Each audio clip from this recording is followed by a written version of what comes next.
one of the most important things to try to avoid as many mistakes as an investor as possible.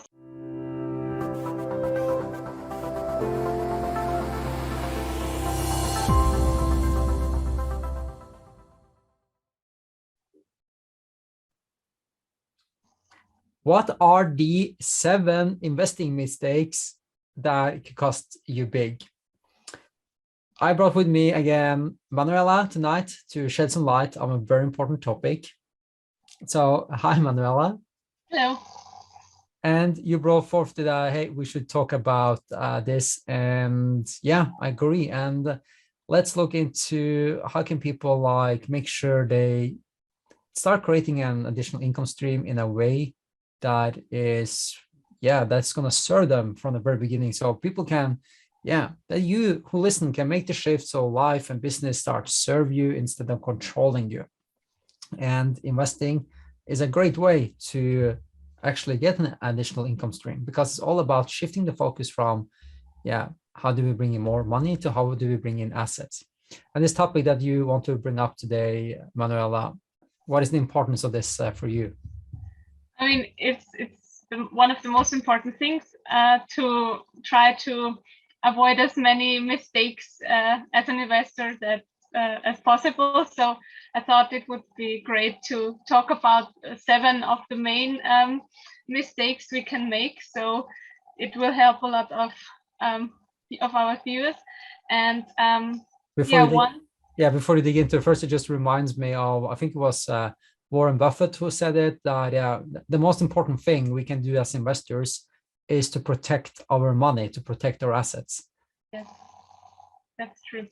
Yeah, and one big mistake we could make is putting all eggs into one basket. So you take all your money and put it into one stock, for example. And maybe you can talk a little bit about this and how we can avoid it. And that could it could be really exciting if we find something that we believe is a great investment opportunity, and then we put all our money into, or we think like, hey, why don't we put all our money into this particular stock or crypto because it's really good, or my friends say I should invest in this. But what do we risk doing then, Manuela? I mean, when this one stock drops, we lose all our money. So it wouldn't be a great idea to put all your money into one investment. So we need to spread it also in different sectors. And like, for example, the medical sector and the what else? Technology, yes, and so on. We should spread it as much as possible. Yeah. So exactly as you said, if we make investment and it turns out to that the price goes down, that it didn't turn out to be such a great investment, that if all your money is in that particular investment, and then it's kind of like, as you start with having all eggs in the same basket, the basket drops and all the eggs crack at the same time. So the solution, as you mentioned, diversifying and spreading our money so that we have multiple assets that work for us. So we spread our money into several different investments. Fantastic. Yeah, and I think another mistake we could make is investing all our money at once. So why would that be a mistake, Manuela? I mean, then you wouldn't be able to, when you have a strategy, for example, the Mca Strategy, you need to have money to invest later at the different investment levels. And when you take all your money and put it in at once, you don't have anything left for buying later. So this wouldn't be a good idea. And you're talking about, buying later. What is the advantage of that? We get a good average price. So when we buy, when the price is dropping, later on, we buy again. then we get a better price. And yeah, and it reminds me, oh, I recently talked to someone and they said to me, it usually goes like this. I find an investment opportunity, I invest a certain amount of money, and then I see that investment of the price of that investment drops maybe 50%, 70%. And I start questioning myself, like, can it go on like this? Did I make the right decision? And there's a lot of uncertainty and doubt. And I can understand that, because it's exactly what's happening, that you find a particular investment opportunity, and in this case, that person find an investment opportunity, set aside some money, and put all the money that they want to invest at the same time, and then price drops. Because the key thing is, it's like impossible to time the perfect bottom and the perfect high, because you might be aware of buy low, sell high, and it's great. And how do we make that practical? That is the question. And that is with a proven strategy, such as the Mca strategy that we use, money cost averaging. And could you share, like, quickly the concept you've been talking about, buying at lower prices? Could you just shed some more light on what is this about? Yeah, I mean, there are different strategies. So the money cost averaging strategy. So we talked about that before in some of our calls. And this simply means that, for example, you pick a date and you invest a certain amount of money. And when the price is higher, you will get less shares. And when the price is lower, you will get more for your money. So this is one strategy. And the second one is the Mca strategy. So we buy at different investment levels. So at -20, -30, -40, and so on. And yeah, we buy when the price is dropping. And this helps us to get a good average price. Yeah. Guys who are listening, and everyone who listen here, this is huge. This is big. This is a proven formula. It's so simple. And after learning this, like, you can do this within an hour a week as well. So simple, so powerful, and it helps you, okay, that you can give your money a job when you apply these simple principles. And yeah, it's helped us getting a lot of profits. So thanks for elaborating and bring clarity to that, Manuela. So, and this is possible to do for everyone. It's simple principles. So that is how we deal with the problem or challenge of putting all our money into at the same time. What is another mistake that we need to avoid? Not to understand what we are investing in. So not doing the research, and not understanding what you are investing. That has cost me a huge amounts of money. And I didn't understand what I invested in, and also I put a lot of money into the same investment, and then it turns out to not be a great idea. But then it's too late, unfortunately. Yeah. So yeah, and what can people do to understand what they invest in? What does that mean? Understand what you invest in? Yeah, I mean, do some research about the company, for example, that you want to invest in, and do the fundamental analysis. So you are teaching some points that we are looking for in a company, and when these are good, it might be a good investment opportunity. So do your fundamental analysis, and maybe do some research about the company, and read some news about the company. So this will help to get a feeling if this might be a good investment opportunity or not. Fantastic.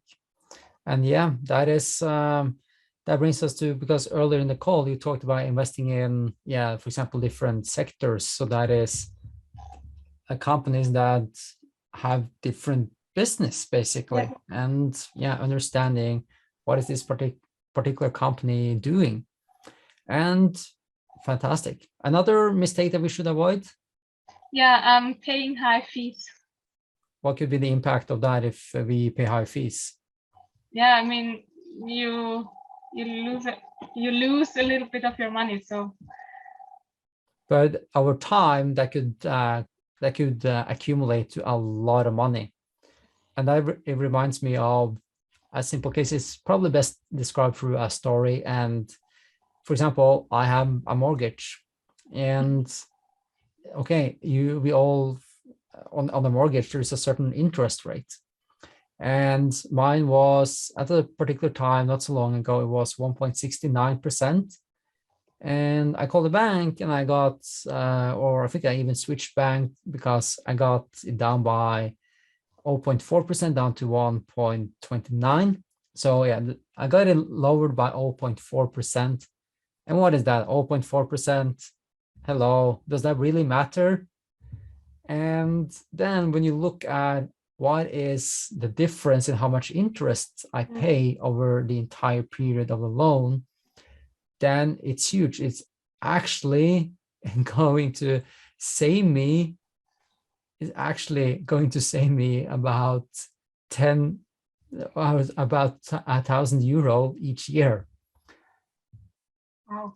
Yes, and that over 20 years, yeah, you can calculate 20,000 euro over 20 years. It's a lot of money that I save just by 0.4%. That is what we would call the dark side of compounding. So compounding is, yeah, Einstein described it as the eighth wonder of the world. Do you remember what, or would you like to explain compounding, Manuela? I mean, I could try. So maybe you can help me if I say something wrong. It means that you reinvest the money that you gained through your investments, right?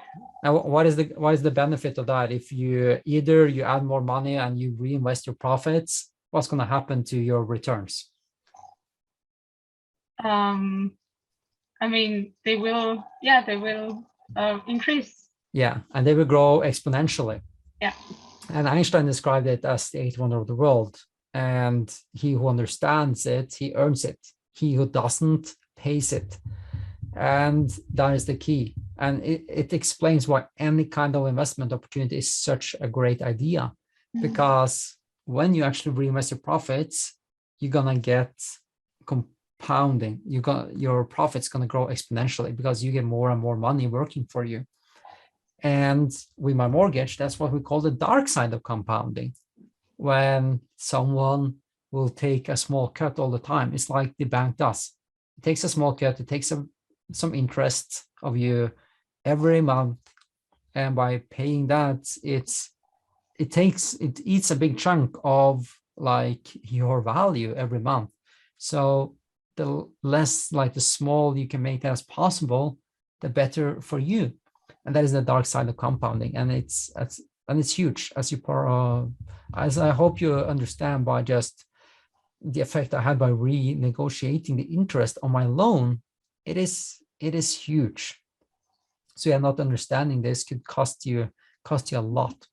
And the way it works out, for example, in the investing world as well, is many are offered to invest in funds, and for example, pension funds.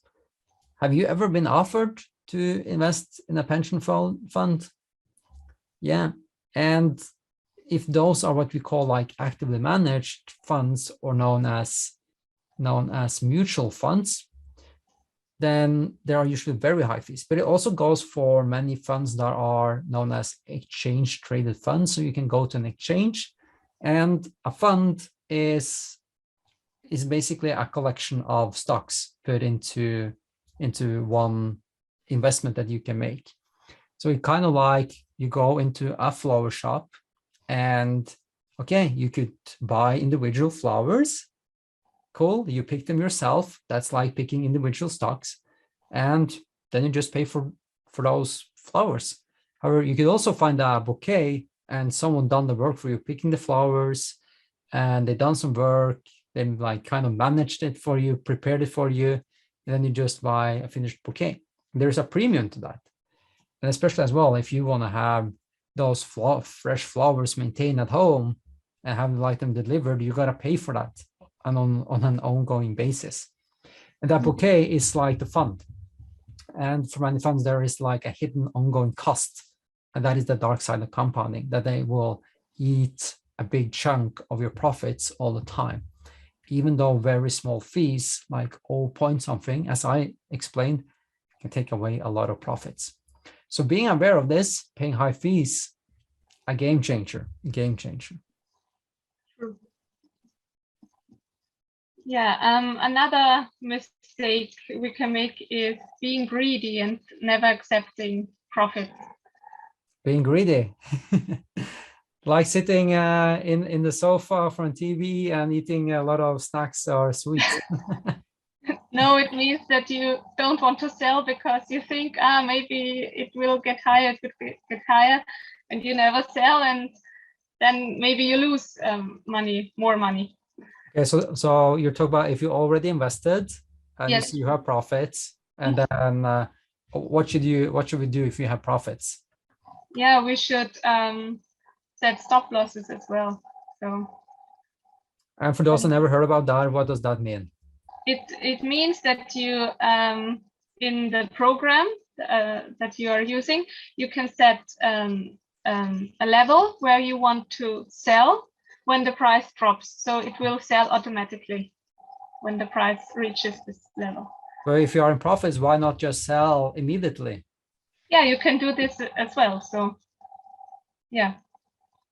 But what happens if the price goes up then? Because the advantage with the stop loss, as you say, is if price drops, okay, then we have secured our profits at least.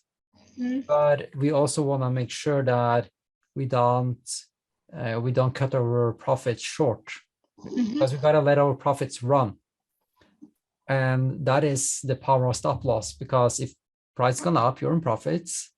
And yeah, as you said, if price drops, we're out. We got our profits. We celebrate, double fist pump. But yeah, if it continues to go up, what would you do in that case if price continues to go up? I think I would sell. You would sell immediately? Okay, yeah. And you should celebrate all kind of profits. Yeah, I mean, all kind of profits are good. So. Yeah. So for those who listening to this, be aware that all profits should be celebrated, so you can condition your mind that you really want more of this. Because I bet that's why you start with investing in the first place, that you want an additional income stream. You want to make those shifts so your money work for you instead of you working for money. And stop losses also have the power of, yes, if price goes up, we can adjust the stop loss higher so that we secure, like, the minimum profits we secure is getting higher and higher. So it's a really powerful tool. Thanks for bringing up that. Are there any other things we should add to this, or any other mistakes that people should avoid? I was also thinking about the fear of missing out. So not doing your own research and trusting the opinion of others. So maybe you hear people talking about a certain investment and you think, I need to get in there as well because it will make me a lot of profits, but you don't do your research and just trust the opinion of others, and this can cost you big. Yeah.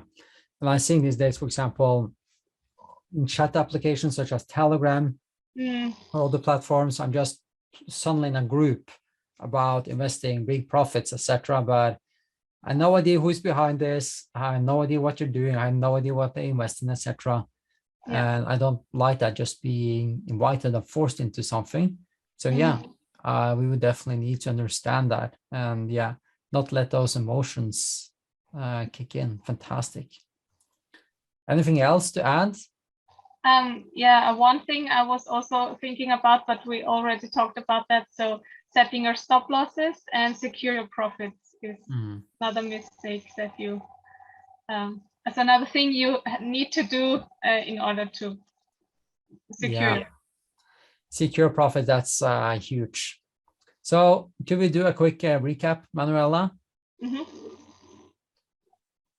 Would you like to go with the first point you brought up? Okay, so not put all your money into one investment, so in one certain stock or one certain sector. So spread your investments over different baskets. So yeah. And secondly, we talked about do not invest all your money at once. So yeah, spread them out. We have strategies for that. So the concept is all about bringing your average price down so you don't experience that price drops and you have no idea what to do, or you freak out because US price drops and you become fearful. But we have ways of dealing with that, bringing our average price down using proven formulas, using over either the price cost average or money cost average strategies that we use. Yeah. Then another mistake we need to avoid is not understanding what we are investing in. So doing our research and doing our fundamental analysis and understanding what you're investing in. And fundamental analysis, as you mentioned, just basically have a fundamental understanding of what you invest in. And for stock investing, we have very clear guidelines as well for that. What else? Paying high fees. So be aware of the fees and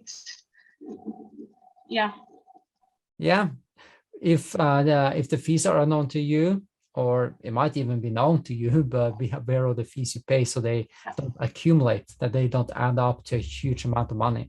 You need to look at it in the bigger picture, and it can save you huge amounts. Then another mistake we need to avoid is being greedy. And never accepting profits.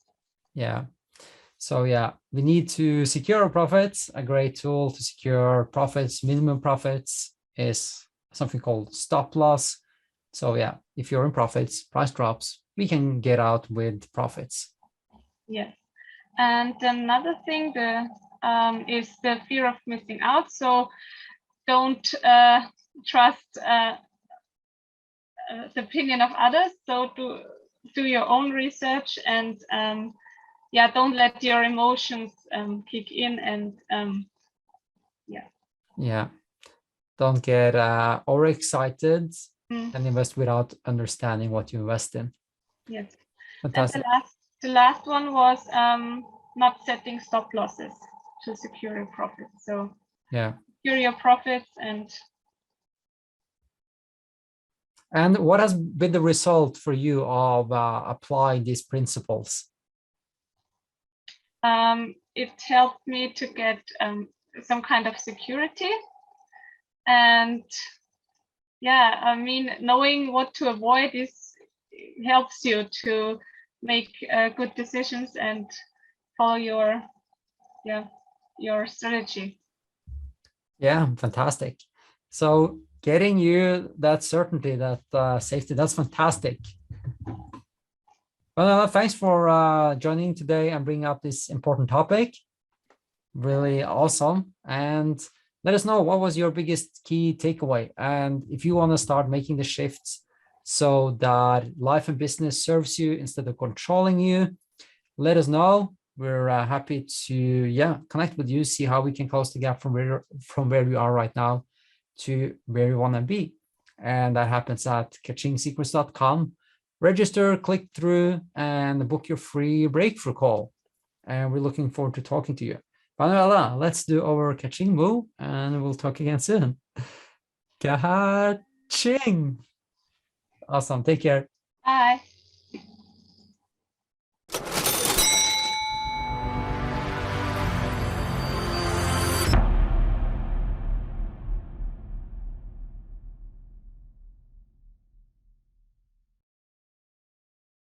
Please be aware, we are no financial advisors. We do not provide any advice. We only share our experience and our results are not typical. If we mention any stocks, funds and other type of investments, it is for educational and illustrational purposes only. Most people are unable to achieve similar results to ours. If you want to achieve similar results, you have to commit yourself to systemize, to learn and to stick to the rules.